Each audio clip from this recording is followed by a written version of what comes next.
اعوذ باللہ من الشیطان الرجیم، بسم اللہ الرحمن الرحیم۔ کرسی پر نماز کا جواز و عدم جواز، ایک مطالعہ و تجزیہ۔ تالیف مفتی محمد جعفر ملی رحمانی۔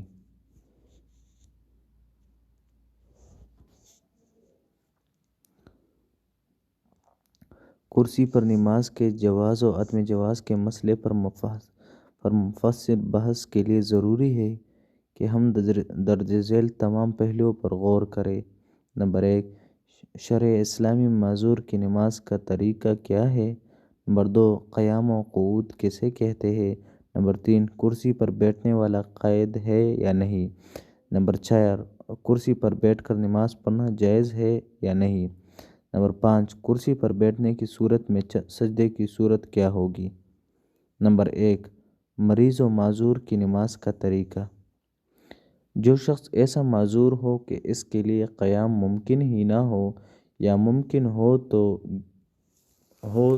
مگر گر جانے کا اندیشہ ہو، یا حالت اس قدر کمزور ہو جو شرعاً عذر میں داخل ہو سکتی ہو، مثلاً کوئی ایسا بیمار جسے ماہر مسلم ڈاکٹر نے یہ کہا ہو کہ کھڑے ہونے کی وجہ سے تمہاری بیماری میں اضافہ ہوگا یا صحت یابی میں دیر ہوگی، یا کھڑے ہونے کی وجہ سے ناقابل برداشت درد و تکلیف ہوتی ہو، ان صورتوں میں بیٹھ کر نماز پڑھنا درست ہے۔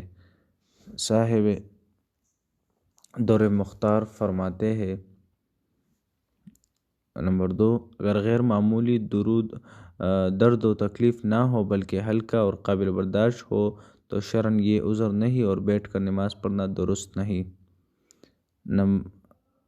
نمبر 3، جو شخص قیام پر قادر نہیں لیکن زمین پر بیٹھ کر رکوع سجدے کے ساتھ نماز ادا کر سکتا ہے تو وہ زمین پر بیٹھ کر رکوع سجدے کے ساتھ نماز کا مکلف و پابند، اس کے علاوہ کسی اور صورت میں اس کی نماز درست نہیں۔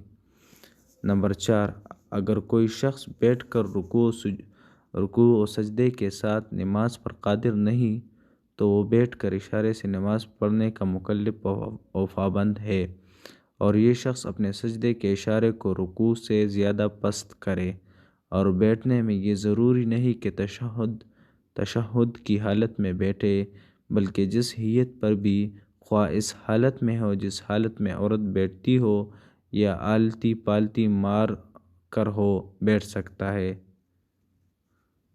نمبر 5، اگر کوئی شخص خود سیدھا بیٹھنے پر قادر نہیں مگر گھر پڑوسی یا کسی فرد یا اجنبی شخص یا تکیہ یا کسی اور چیز کا سہارا لگا کر بیٹھنے پر قادر ہے تو اس پر فرض ہے کہ اس کے سہارے بیٹھ کر نماز پڑھے، اس کے لیے لیٹ کر نماز پڑھنا جائز نہیں ہے۔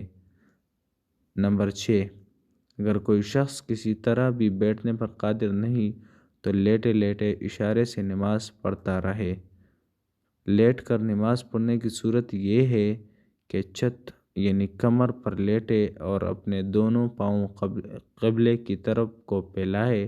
ہمارے ملک میں چونکہ قبلہ مغرب کی طرف ہے، اس لیے اس کا سر مشرق کی طرف اور پاؤں مغرب کی طرف ہوں گے، اور اشارے سے رکوع و سجود کرے، لیکن اگر کچھ طاقت ہے تو دونوں گھٹنوں کو کھڑا کر لے اور پاؤں قبلے کی طرف نہ پھیلائے، کیونکہ بلا ضرورت یہ فعل مکروہ تنزیہی ہے، اور چاہیے کہ اس کے سر کے نیچے ایک تکیہ رکھ دے تاکہ وہ بیٹھنے والے کے مشابہ ہو جائے اور منہ قبلے کی طرف ہو جائے، آسمان کی طرف نہ رہے، اور رکوع و سجود کے لیے اشارہ بھی اچھی طرح کر سکے، کیونکہ بالکل چھت لیٹنا تندرست کو بھی اشارے سے روکتا ہے، تو پھر مریض کو تو اور بھی مشکل ہے۔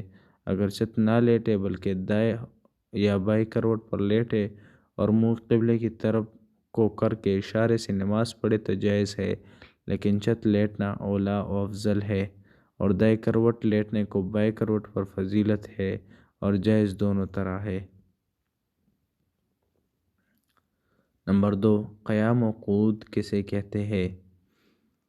تمام فقہائے کرام کا اس پر اتفاق ہے کہ نماز میں مطلوب قیام کی حقیقت یہ ہے کہ آدمی سیدھا کھڑا ہو، رکوع سے کم اتنا جھکنا کہ دونوں ہاتھ گھٹنوں تک نہ پہنچ پائے، قیام کے لیے مضر نہیں ہے۔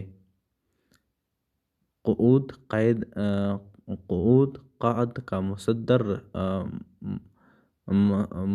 ہے۔ قاعدے کا مفہوم یہ ہے کہ ایک انسان کھڑا تھا پھر وہ زمین پر بیٹھ گیا۔